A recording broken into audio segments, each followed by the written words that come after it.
வணக்கம் ஓவியா. ஒகேனக்கல் காவிரி ஆற்றில நீர்வரத்து தற்போது வினாடிக்கு 24,000 கன அடியாக அதிகரித்த நிலையில இன்று காலை முதலிருந்து காவிரி கரையோர பகுதிகளில், அதாவது காவிரி கரையில குளிப்பதற்கு தடை விதிக்கப்பட்டுள்ளது. காவிரி கரையோர பகுதியில் பெய்து வரும் கனமழையின் காரணமாக ஒகேனக்கல் காவிரி ஆற்றில் நீர்வரத்து அதிகரிப்பதும் குறைவதுமாக இருந்து வந்தது.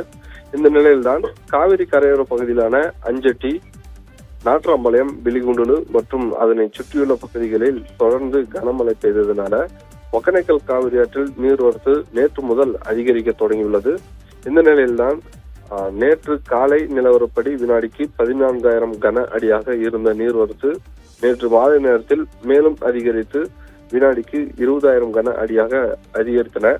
அதனைத் தொடர்ந்து இன்று குறிப்பாக தற்போது காலை 6 மணி நிலவரப்படி வினாடிக்கு 24,000 கன அடியாக அதிகரித்துள்ளது.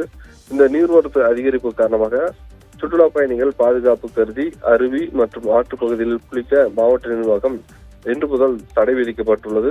மேலும் இந்த நீர்வரத்தால் ஒகேனக்கல் காவிரி ஆற்றில் உள்ள 5 அருவி, சினி ஃபால்ஸ், மெயின் அருவி உள்ளிட்ட அருவிகளில் தண்ணீர் ஆர்ப்பரித்து கொட்டி செல்கிறது. ஓவியா.